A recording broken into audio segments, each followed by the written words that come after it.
अस्सलाम वालेकुम गाइस, उम्मीद है आप सब खैरियत से हैं। आज का हमारा नया लेक्चर है आइसोटोप्स केमिस्ट्री के अंदर, और साथ ही साथ हम इस लेक्चर में जानेंगे कि आइसोटोप्स के यूजेस क्या हैं, यानी वो किन किन जगहों पे यूज़ होते हैं। और काफ़ी आसान अल्फाजों में हमने लिखा हुआ है, और काफ़ी बच्चों को केमिस्ट्री के अंदर आइसोटोप्स लेके बड़ा मसला बन जाता है, काफ़ी कम्प्लेक्स उनको लगता है। तो इंशाल्लाह इस लेक्चर को सुनने के बाद आपको यानी आइसोटोप से कोई परेशानी नहीं होगी। तो चलें लेक्चर की तरफ चलते हैं। हमारे पास है सबसे पहले आइसोटोप्स का एक छोटा सा डिफिनेशन जो 2 लाइनों पर है। हम देखेंगे कि आइसोटोप्स क्या है। तो आइसोटोप्स कोई भी एटम कहता है कि सेम एटम हो, सेम यानी एक जैसे एटम हो, और उनकी क्या सेम एटॉमिक नंबर हो। बड़ी बात क्या है, एटॉमिक नंबर उनकी सेम हो मगर मुख्तलिफ हों, क्या एटॉमिक मास नंबर उनकी क्या हो, मुख्तलिफ हों। अब अगर आपको याद हो तो यहाँ पे मैं कार्बन का एटम लिख रहा हूँ, जिसको हम यहाँ पे एटॉमिक नंबर को हम ए से शो करते हैं, यानी द नंबर ऑफ प्रोटॉन, क्या द नंबर ऑफ प्रोटॉन है। और यहाँ पे एटॉमिक मास नंबर है, जिसको हम क्या कहते हैं, the number of proton and neutron. यहाँ पे हम न्यूक्लियस के बारे में बात कर रहे हैं। अगर इसके बारे में बात किया जाए आइसोटोप्स की, तो यहाँ पे जितने भी काम है वो न्यूक्लियस के अंदर हो रहा है। तो एटॉमिक जो मास नंबर थे वो क्या थे, number of proton and number of neutron की जमा, जो मजमुआ था, जो सम था, वो उसके उस एटम के एटॉमिक मास नंबर कहलाती थी। अब गौर से सुने, जो कोई भी एटम हो जिसकी एटॉमिक नंबर एक जैसा हो, यानी उसमें एक ही जितने प्रोटॉन हो, इसमें कितने हैं, 6 हैं, तो बाकियों में भी 6 होना चाहिए। लेकिन इसके एटॉमिक जो मास नंबर है वो क्या है, 12 है। क्यों? क्योंकि ये भी 6 हैं और ये भी 6 हैं, तो ये कितने बनेंगे, ये बनेंगे 12। याद रखें कि इसके एटॉमिक जो नंबर है वो अमूमन एक आइसोटोप के दूसरे आइसोटोप के साथ सेम रहेंगे, लेकिन उसकी जो क्या है, एटॉमिक मास नंबर है वो डिफ़र करेंगे एक दूसरे के साथ। अब देखें, अगर फ़र्ज़ करें जो प्रोटॉन हैं वो तो बढ़ेंगे ना कम हो जाएंगे, उससे क्या है कि न्यूट्रॉन की तादाद में अमूमन कमी बेशी हो सकता है। कहीं पे वो क्या हो जाते हैं, वो एनर्जी के फॉर्म में रिलीज़ हो जाते हैं, और उसकी जो न्यूट्रॉन है वो कम हो जाती है। क्या हो जाती है, कम हो जाती है। कई बार ये क्या कर रहा है कि वो यानी बढ़ रहे हैं, उसकी तादाद बढ़ जाती है। तो ये हमारी जो एटॉमिक मास नंबर है ये डिफ़र करता है। तो अब यहाँ देखें, फ़र्ज़ करें एक मिसाल ले लेते हैं, और वो हमारे पास क्या है, आइसोटोप्स ऑफ हाइड्रोजन। हाइड्रोजन के आइसोटोप्स हमारे पास 3 हैं, यानी हाइड्रोजन जो है वो हमारे पास 3 तरह के होते हैं। नंबर 1 है आपके पास क्या है, प्रोटियम है। प्रोटियम क्या है, देखें, प्रोटियम के अंदर सिर्फ जो असल का आपके पास जो हाइड्रोजन है वो होता है प्रोटियम। प्रोटियम क्या है, देखिए, प्रोटियम के अंदर एक ही प्रोटॉन पाया जाता है और एक ही इलेक्ट्रॉन पाया जाता है। इसके पास, बेचारे के पास क्या नहीं होते, कोई न्यूट्रॉन नहीं है। अब जिसके पास कोई न्यूट्रॉन नहीं है वो भी हाइड्रोजन है, लेकिन उसको हम किस तरह से शो करते हैं, यहाँ देखें, इसको हम ऐसे शो करते हैं कि इसकी जो एटॉमिक नंबर है वो 1 है। क्यों एटॉमिक नंबर, यानी इसके पास यहाँ पे एटॉमिक नंबर हम यहाँ पे लिखते हैं, ठीक है। एटॉमिक नंबर क्या है, इसकी 1 है, क्योंकि इसके पास प्रोटॉन की तादाद 1 है, लेकिन इसकी मास नंबर भी 1 है। मास नंबर भाई क्यों 1 है, क्योंकि इसके पास कोई न्यूट्रॉन नहीं है, क्योंकि जो मास नंबर थी वो अमूमन कि कौन कौन सी चीज़ें थे, एक तो प्रोटॉन था, दूसरा क्या था, न्यूट्रॉन था। अब इसके अंदर कोई न्यूट्रॉन नहीं है, सिर्फ एक प्रोटॉन है, तो इसकी एटॉमिक नंबर भी 1 है, एटॉमिक मास नंबर भी 1 है। अच्छा, फिर ड्यूटेरियम में आते हैं। इसमें क्या है, देखें, इसमें जो हमारे पास है उसमें एक प्रोटॉन है, ठीक है, और अब प्रोटॉन के साथ साथ इसमें एक न्यूट्रॉन भी है। क्या है, इसमें एक न्यूट्रॉन भी है, और फिर इसके पास न्यूक्लियस के ऊपर एक ही इलेक्ट्रॉन पाया जाता है। क्या है, एक ही इलेक्ट्रॉन पाया जाता है। इससे क्या मुराद है कि इस जो ड्यूटेरियम है उस वो भी एक हाइड्रोजन का हम सैंपल लिखते हैं, ठीक है, लेकिन इसकी जो एटॉमिक नंबर है, द नंबर ऑफ प्रोटॉन 1 है, लेकिन इसकी जो एटॉमिक मास नंबर है वो क्या होगा, वो 2 होगा। क्यों 2 होगा कि the number of proton and neutrons are called atomic mass number. तो अब यहाँ पे देखें 2 हो गए, लेकिन यहाँ पे कोई न्यूट्रॉन था ही नहीं। अब देखें ट्रिटियम में देखें, इसके पास क्या है कि एक ही प्रोटॉन है, क्या है, एक ही प्रोटॉन है, मगर बट इसके 2 आपके पास क्या हैं, ये देखें, एक प्रोटॉन है और कितने न्यूट्रॉन हैं, 2 न्यूट्रॉन हैं। न्यूट्रॉन्स को मैं ब्लैक से शो कर रहा हूँ। तो 2 न्यूट्रॉन हैं और एक ही इसका प्रोटॉन है और एक ही इसका इलेक्ट्रॉन है। तो इसको भी हम हाइड्रोजन ही जैसे लिखेंगे। इसका एटॉमिक नंबर क्या होगा, 1 होगा। क्यों 1 है, क्योंकि इसके अंदर एक ही प्रोटॉन पाया जाता है। और देखें इसके पास 3 हैं, अब जो न्यूट्रॉन और प्रोटॉन जो हैं वो अब 3 हो गए, 2 न्यूट्रॉन 1 प्रोटॉन 3 है। तो इसका क्या मतलब है कि इसकी जो एटॉमिक मास नंबर है वो क्या है, वो अब 3 बन चुका है, 3 है। तो इसी तरह अब आपके समझ में आ चुका होगा कि क्या है, आपके पास जो प्रोटियम था वो भी हाइड्रोजन है, लेकिन उसका एटॉमिक नंबर भी 1 था, एटॉमिक मास नंबर भी 1 है। लेकिन अगर आप देखें ड्यूटेरियम को तो उसकी एटॉमिक मास नंबर जो है वो 2 है। कितनी है, 2 है। और इसका जो एटॉमिक नंबर है वो वही 1 है।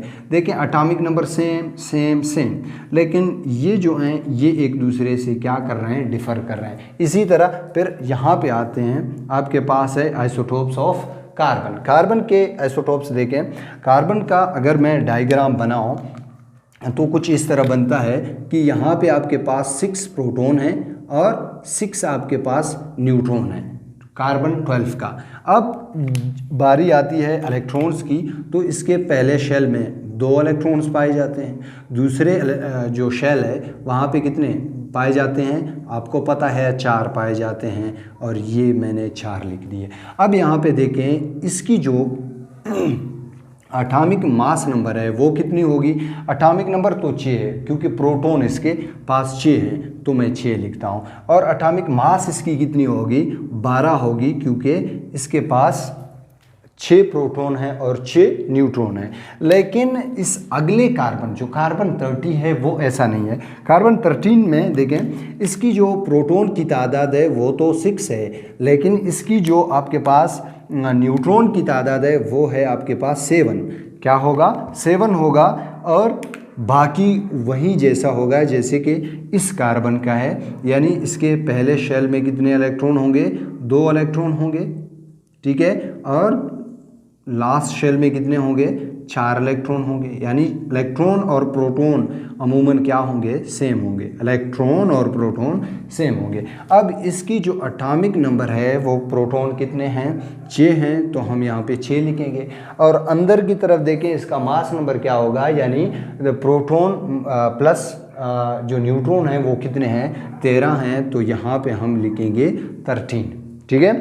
इसी तरह जो कार्बन 12 है वो क्या है, उसकी भी जो न्यूक्लियस के अंदर आप देखेंगे 6 प्रोटॉन हैं और इसके पास क्या हैं, 6 नहीं बल्कि 8 क्या हैं, न्यूट्रॉन है।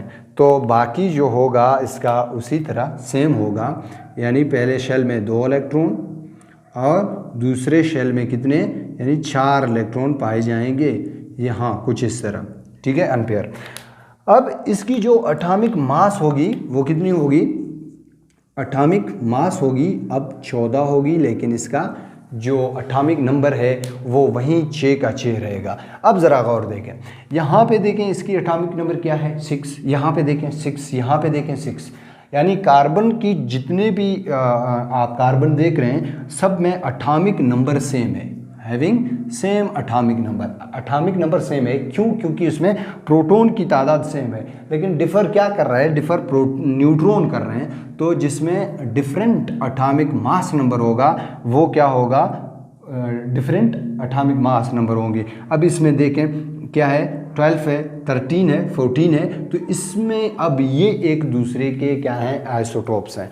तो आइसोटोप से क्या मुराद बन गया है कि एक जैसे एलिमेंट जिसमें एटॉमिक नंबर एक हो, यानी फिर से कह रहा हूँ एटॉमिक नंबर से क्या मुराद है, द नंबर ऑफ प्रोटॉन, और उसमें डिफ़र करते हों, क्या डिफ़र करते हों, यानी न्यूट्रॉन डिफ़र करें, यानी न्यूट्रॉन की तादाद में कमी बेशी आ जाए, तो वो एक दूसरे के क्या कहलाते हैं, वो कहलाते हैं एक दूसरे के आइसोटोप्स, यानी हमजा कहलाते हैं। अच्छा, अब फिर से देखें, उम्मीद है ये आपको समझ में आ चुके हैं। अब आगे चलेंगे, हमारे पास है यूजेस ऑफ आइसोटोप्स। आइसोटोप्स के क्या यूजेस हैं। नंबर 1 पे है carbon 12 use for carbon dating. अब देखें, जो हमारे पास जो आसार कदीमा वाले हैं, जो कि आर्कियोलॉजिस्ट हैं, वो क्या करते हैं, जानवरों के हड्डियां जब उनको मिलती हैं, डायनासोर्स के, टीरोसार्स के, जो पुराने ज़माने के लुप्त हुए, जो फना हुए जानवर हैं, उनकी जब हड्डियां मिलती हैं, तो वो इस कार्बन डेटिंग की वजह से 12 जो कार्बन है वो भी उसकी बॉडी में, जानवर की बॉडी में पाया जाता है। तो उससे देखते हैं कि इसकी कितनी % जो है ये रिलीज़ हो चुका है, एटमॉस्फेयर में जा चुका है। न्यूट्रॉन्स तो क्या हो जाते हैं, एज वेव्स निकल जाते हैं, रेडियो एक्टिव एलिमेंट है ना ये, क्योंकि इनकी न्यूट्रॉन एज एनर्जी होके भाप की सूरत में निकल जाते हैं। ठीक है, तो अब वो निकल जाते हैं। अब ये क्या करते हैं, उसको नापते हैं, उस जो आपके पास कार्बन 12 है, इसको क्या करते हैं, नापते हैं कि इसकी, यानी फ़र्ज़ करें अगर इतने % इतने सालों में निकल जाते हैं, तो ये इसमें कितने % निकल चुके हैं, तो वो फिर कार्बन डेटिंग, उसकी टाइमिंग मालूम करते हैं। जिस तरह से आजकल आप लोगों को पता है, जब आप देख रहे हो टीवी में, तो वो क्या कहते हैं कि साइंसदानों को या आर्कियोलॉजिस्ट को, यानी 2 करोड़ साल पहले का एक डायनासोर की हड्डियां मिल गया। वो उसको किस तरह पता होता है, उसको इसी से पता होता है कि वो इस कार्बन की मास मालूम करते हैं, मास मालूम करते हैं, और उनको पता चलता है कि अब इसमें कितनी कमी हो चुकी है, यानी कितनी जो न्यूट्रॉन हैं वो एज एनर्जी होके निकल चुके हैं। और अब उनको ये भी पता होता है कि ये किस तरह, यानी कितने टाइम में इतने % निकल सकते हैं, तो फिर उस टाइम को वो क्या करते हैं, कैलकुलेट करते हैं। तो जो कार्बन 12 है वो किस काम में आता है, यानी डेटिंग की, जो हम वक़्त देखते हैं, नापते हैं, यानी दरख्तों के, या आप कह सकते हो कि जानवरों के। अच्छा, फिर हमारे पास नंबर 2 पे है। नंबर 2 पे क्या है कि यूरेनियम जो 235 है, वो यूज़ होता है फ्यूल इन न्यूक्लियर रिएक्शन। उसको क्या करते हैं, बड़े टरबाइन्स घुमाते हैं जिससे बिजली पैदा करते हैं। ठीक है, एक इस तरह का खाना बनाते हैं जिसमें क्या करते हैं, यूरेनियम डालते हैं, और यूरेनियम का स्टीम बनाते हैं, जिससे प्रेशर आके क्या हो जाता है, ये प्रेशर जाके आगे एक टरबाइन को घुमाता है, और वो टरबाइन जाके आगे एक कोयल को घुमाता है, और वहीं कोयल क्या करता है, इलेक्ट्रिसिटी प्रोड्यूस करता है। तो ये न्यूक्लियर रिएक्शन के लिए ये यूज़ होते हैं। क्या, यूरेनियम 235 या 235। अच्छा, फिर हमारे पास नंबर 3 पे है रेडिएशन, या radio active isotopes are used for medical purpose. यानी मेडिकल पर्पस के लिए हम क्या करते हैं, रेडियो एक्टिव एलिमेंट्स जो हैं, आइसोटोप्स हैं, उनको यूज़ करते हैं। जिस तरह से हमारे पास हम कार्बन को भी ले सकते हैं, आयोडीन को भी ले सकते हैं। ठीक है, तो मुख्तलिफ आइसोटोप्स हैं, हर एलिमेंट के आपको चंद एलिमेंट हैं जिनकी आपको क्या मिलेंगे, आइसोटोप्स मिलेंगे। तो रेडियो एक्टिव आइसोटोप्स जो हैं उनको हम एज ए जो मेडिकल पर्पस हैं, यानी मेडिकल के यूजेस के लिए हम उनको यूज़ करते हैं। और फिर कोबाल्ट 16 और isotope of carbon is applied in cancer treatment. तो कुछ रेडियोथेरेपी के लिए यूज़ होते हैं, और वो क्या है, वो ये है आपके पास कोबाल्ट 60 और कार्बन के आइसोटोप्स के किस में यूज़ होते हैं, यानी कैंसर के ट्रीटमेंट के लिए यूज़ होते हैं। क्योंकि कैंसर भी किस से हो रहा है, कोई वेव से, कोई रे से, तो ये क्या करते हैं, उन्हीं सेलों को लगा के उनको डैमेज कर देते हैं, ख़त्म कर देते हैं, जो इफेक्टेड सेल हैं उनको। अच्छा, फिर हमारे पास है radiation from radio isotopes is used to sterilise pest such as insecticide that destroy the crops. कुछ इस तरह के रेडिएशन निकालने वाले रेडियो एक्टिव आइसोटोप्स हैं जिनको हम यूज़ करते हैं किसके, एज ए कीड़े मार दवा, और हम भगाते हैं किसको, इंसेक्ट को, जो कि हमारी फसलों को तबाह कर रहे हैं। समझ में आ रहा है। तो ये लेक्चर आपके पास था अगर फिर भी आपको किसी में कन्फ्यूजन है या आपको यहाँ पे, तो आप उसको हमें कमेंट पे बॉक्स में मेंशन कर सकते हैं और पूछ सकते हैं अपनी राइट जवाब। इंशाल्लाह फिर अगले लेक्चर में मुलाकात होगी। और तो ये इंशाल्लाह आपको समझ में आ चुका है। और इसके बाद अगर तब भी आपको कुछ समझ में ना आए तो आप उससे हमें कमेंट बॉक्स में मेंशन करके पूछ सकते हैं, इंशाल्लाह आपको आंसर दे देंगे। तो ये था आपके पास लेक्चर नंबर 6 केमिस्ट्री का। और अब इंशाल्लाह दूसरे लेक्चर में मिलेंगे, अगले लेक्चर में। तब तक अल्लाह हाफ़िज़, खुश रहें, आबाद रहें, सलामत रहें।